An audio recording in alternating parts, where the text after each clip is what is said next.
Disclaimer: this video uses AI voiceover due to sensitivity of the topic. We live in a world where there are many culture wars raging.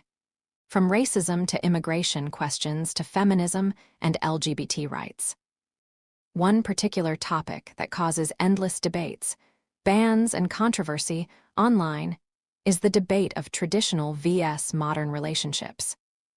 On one side, there is feminism with the idea that women can do anything they want without consequences, and that we are all equal, as in, gender differences are entirely socially motivated. While on the other side, you have traditionalists who argue traditional gender roles are grounded in biology, and there are different rules in relationships for each gender. However, traditionalism isn't widely discussed in society, and as a result, its definition has become rather skewed, ranging from people who simply don't mind more women are housewives than men to the Andrew Tates, and Fresh and Fitz claiming men can physically cheat on their women, but women can't. With these ideas tending to go out of hand, what does traditionalism actually mean, and what does science say about the healthiest relationships? That's what this video will be exploring. Let's begin with addressing current statistics. Divorce rates in the West are sky-high and only increasing, ranging from 40% to a whopping 92%. These divorce rates seem to be highest in West and North European countries, and if we're taking the West, lowest in the Balkans and Eastern Europe. Cheating rates are high as well, being highest once again in Scandinavia and Western Europe, and lowest in Eastern European countries. Divorce and cheating are regarded in this video as the most negative relationship outcomes. So, in summation, good relationships would be found in Eastern Europe and the Balkans, such as in Slovenia, and the worst in Scandinavian countries, such as Finland. Let's take a look at those countries. In the example of Slovenia, it has actually the highest number of women who outturn their husbands out of any European country, so this could be positively correlated with their good relationship statistics. More interestingly, Slovenia still maintains many traditional values and gender roles, even among the more politically left-leaning population. On the other hand, Finnish values are very liberal and gender norms are consistently challenged. While Finland often tops the charts in happiness and quality of life, higher than Slovenia, the major difference in values might explain the disparity in their relationships. For example, the average age of losing virginity in Finland is lower than in Slovenia, and the average number of sexual partners is much higher in Finland. These parameters are closely linked to traditional mentality, so do they have merit? Let's look at results of a survey of 10,000 women at Oxford University, where they found a plethora of interesting things. Women who engage in sexual activity earlier experience lower marital satisfaction, higher depression. They are more likely to be single mothers, and additionally, women with higher numbers of sexual partners experience the same. However, men did not experience any effects like this at all, which means for men at least in this range of partners, this isn't a factor. So are those Red Pill coaches correct that men can sleep with many women and be unaffected? Well, can or should are completely different words here.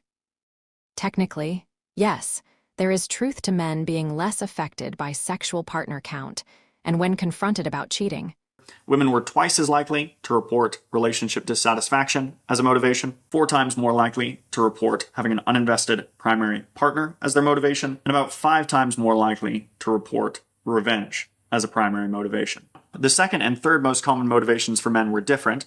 The second most common motivation was having an attractive affair partner. About 16% of men, 3 times as likely as women, reported this as one of their primary motivations for having the affair. And the third most common motivation for men was sexual desire. About 14% of men reported this as a primary motivation, and they were about 5 times as likely to report this as women. Thus, such a thing seems to be in male domain and possible. However, doing this in practice causes severe societal consequences. The reasons are very complicated and would warrant a separate video, but basically, if men are sexually liberated, We obtain a crisis like 8,000 years ago, where the situation was so bad that there is a measurable genetic dip in our DNA. And that's also when monogamy was socially enforced to tackle the problem.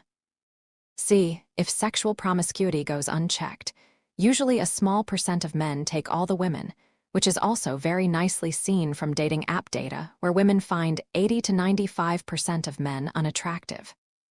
So really, the solution to that age-old problem, men-women sleeping around, isn't that women should be able to do it too, but that men need to be more restrained as well. Humans used to be polygamous for most of their history, thus our instincts are mostly catered to that, and it's understandable why sexual freedom seems so desirable to humans at a first glance. Monogamy is, however, more optimal in a civilized society, and thus we should strive for it. But is all sex bad? Should you marry virgin? Well, statistically, virgins divorce the least out of any group by far, and they report the happiest marriages. But if we return to earlier graphs about the effects of premarital partners, we can recognize a pattern of most negative effects really increasing after 4 partners. Similarly, negative effects seem to stabilize if a person waits until 18 to have sex. So the recipe seems to be that starting with sex at the age of 18 and having less than 4 lifetime partners should give you pretty good odds of a happy marriage. In any case, that number is too small to allow for hookup culture to exist. Thus, it can be easily concluded from the data that hookup culture is an inherent net negative and should be completely avoided. Additional data corroborates this claim. As the study on 1551 sibling pairs from the National Longitudinal Study of Adolescent Health found out, adolescent dating in and of itself was not associated with depressive symptoms. In contrast, sexual activity with a non-romantic partner was significantly associated with both mean levels of depressive symptoms and clinically severe depression, even within sibling dyads. Numerous further studies find links between sexual promiscuity and negative mental health and marriage outcomes. Whether depression causes promiscuity or promiscuity causes depression is a different question, but it is safe to say that promiscuity is a sign of a bad partner bet and should be avoided in both men and women. What about money? Should women be housewives? Well, not exactly. From the perspective of the United States, female hypergamy has been measured, and it was noticed that women higher up in education were even more likely to look for richer husbands than women low in education. This trend is also observable in Sweden, for example, one of the most egalitarian countries on the planet. Like, I see a tremendous number of divorces when husband and wife are both working and husband loses job. Big precipitator for divorce. I've seen a lot of women that when their spouse loses the job and they become the breadwinner, they find that very unappealing. That that a man as the breadwinner was appealing. The man as economic equal is appealing. The man as I have to take care of him financially and provide for him, very uncomfortable. So I see it. When a man loses his job, I would love if they kept statistics on these kinds of things. But I can tell you in my practice, I've seen plenty of women lose their job. It has no impact on the marriage. Men lose their job in a heterosexual male-female marriage. It is disastrous consequences a great deal of the time. Women who earn less in the relationship also report higher marital happiness. It's easy to conclude that women making more money is a bad omen for a classical monogamous relationship. But looking globally, as we have seen previously when discussing country statistics, Slovenia had the highest number of women who outearn their husbands, but still kept low divorce rates. Finland has less women outearning their husbands, and yet has more divorces and cheating. Statistics like these would indicate that women earning more money is actually a good thing. So what's going on? Well, earning disparity is only a small part of the picture. Reality is that the thing that differs between these countries is adherence to gender roles and what kind of social rules are enforced among the people. You can have a husband that earns more if you want to be extra sure you are satisfying biological factors, But this isn't a necessity. What's more important is satisfying other biological factors that pertain to each gender. Even if a woman makes more money, she needs to feel taken care of and protected, and even if a man makes less money, he needs to feel respected and admired. So statistics, where women are happier when the man makes more money, aren't necessarily because of the money, but more because of the higher likelihood of traditional gender roles within that relationship. But what does it mean to say gender roles? Well, everybody has a good rough idea of what that means: men handling physical tasks and women handling housekeeping tasks. Looking at current statistics, a study of labor split shows that men have improved in household contributions, while women only marginally. Adding up the hours, in 1960s, men contributed 48.9 hours and women 50.5 hours, but in 2010s, men contributed 54.2 hours and women 52.7 hours. The supposed inequality has flipped. Men are doing a higher and higher share of household tasks, which traditionally is not their domain. But is this okay? In this study, it was found, for example, that a traditional gender split between tasks results in a healthier sex life. Men who did the least household chores received the most sex. Moreover, housewives in this study report higher marital happiness than working and egalitarian wives. And again, comparing how gender roles are expressed in our initial example of Slovenia versus Finland, egalitarian marriages should indicate a higher likelihood for divorce and unhappiness. Are these differences biological, though? Or is it just society and remnants of some old patriarchy that demanded women stay at home? There is some debate on this, but yes, these differences are biological. We have different brains and our hormone activities, and gray and white matter content in your brain informs your best abilities and tendencies. Hormones are known to cause gender-specific things, and it's very clear from basic biological data that we just can't expect women and men to be interchangeable. And this has, of course, been proven also by all the failed experiments in this field. Most famously, John Money's horrific experiments with the Rhea-Mer twins, but also when looking at large-scale studies of transgenderism. Even people with gender dysphoria aren't actually happy transitioning to the other gender, as even with surgical procedures, they are 12 times more likely to commit suicide than the general population.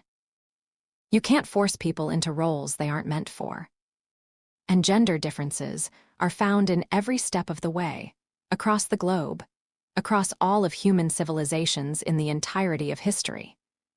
If gender roles and differences were so moldable, we would have plenty of examples of reversed or completely unique gender roles around various cultures in the world, but we don't. We don't have a single one even. From civilizations to remote tribes with no human contact.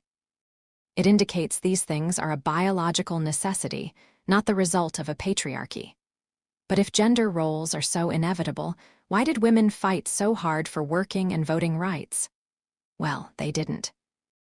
Well, one of the things they told me was that he was at the house one night, and we were talking, and he started laughing. He said, "Aaron, what do you think women's liberation was about?" And I said, I had pretty conventional thinking about it at that point. I said, I think it's about women having the right to work, getting equal pay with men, just like they won the right to vote, you know? And he started to laugh. He said, "You're an idiot." And I said, "Why am I an idiot?" He said, let me tell you what that was about. We, the Rockefellers, funded that. We funded women's lib, you know? And we're the ones who got all over the newspapers and television, the Rockefeller Foundation. He says, and you want to know why? He said, there were two primary reasons. And they were, one reason was we couldn't tax half the population before women's lib. And the second reason was, now we get the kids in school at an early age. We can indoctrinate the kids how to think. It breaks up their family. The kids start looking at the state as the family, as the school, as the officials, as their family, not as the parents teaching them. And so those are the two primary reasons for women's lib, which I thought up to that point was a noble thing. When I saw their intentions behind it, where they were coming from when they created it, the thought of it, I saw the evil behind what I thought was a noble venture. The truth is, many women opposed these things. Up to 70% of women in Britain were against it, and in the US, in some states like Ohio, only 3% of women supported women's suffrage. Reasons can be found on the very numerous anti-suffrage posters of the time, and they were absolutely correct. Having one parent at home is significantly better for a family. As you do all your work during the day, and then have entire afternoons and evenings to relax and enjoy yourselves, rather than arguing whose turn it is to do what chore and ending up tired. This relaxation explains why there is more sex in traditionally split households. You are relaxed. A wife being able to create untaxed income was also extremely beneficial, and of course, suddenly paying taxes on that wasn't welcome. Women had many reasons to fight against this, and they did. But it was in the interest of governments to propagate these ideas so they could tax everyone, cheapen labor, and propagandize children. Women became more motivated towards suffrage when they lost their men in the world wars and were left without income. So suffrage appeared as more of a necessity than an innate desire. And it only fueled the propaganda nations wanted to sell anyway. Now, as explored previously, women working wasn't the end of the world for relationships, as the importance of money tends to be socially motivated, due to money being a social invention as well. However, in practice, it created other issues such as lower wages, as each 10% increase in women's participation in a work field decreased wages by 7 to 8% in the short term and 9 to 14% in the long term. Higher cost of living with everyone seeking an independent home instead of just half the population. Bigger financial struggles that prolong career building and postpone childbirth, which in itself has a domino effect on society through tax rates, retirement, and so forth. Ideally, working should be an available choice, but common practice should be that one parent stays at home, usually that being the woman. Wait. Why? Well, while women out-earning their husbands is fine, husbands not earning anything is not fine. Women whose husbands lose their job or don't work are the most likely out of any group to divorce. The man needs to do something, but women don't have to. Men don't seem to have this criteria. While all the previous things mentioned in this video are true, there is still at least a small biological push for women to date men with more resources than them, or at least some resources. Thus, if a parent is staying home, it is more optimal that it is for the woman to stay home. Should a man be the head of the house, so to speak? Actually, there is at least some evidence for this. A leader is required to be calm under pressure, but women panic more than men.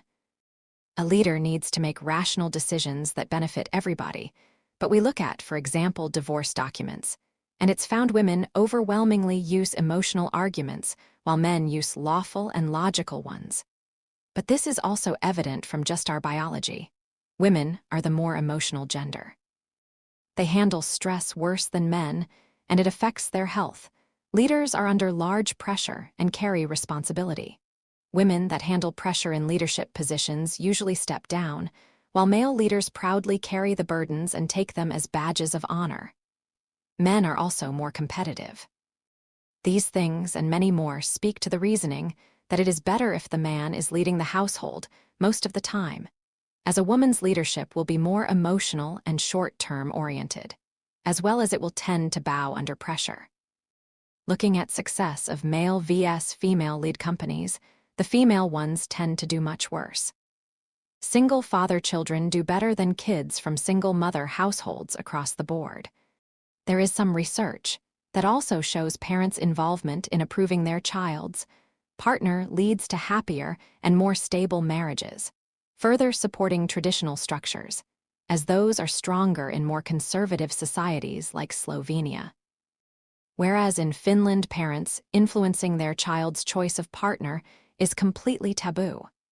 This is another factor for the negative relationship outcomes. There is quite a strong case to be made for keeping men in leadership of the household. Of course, we can't ignore strong women's existence who are on par or better than men and compete professionally. But just because some women can fit that role, it doesn't mean that most women can. Finally, feminism often talks about women's oppression and how their household duties are bordering on slavery.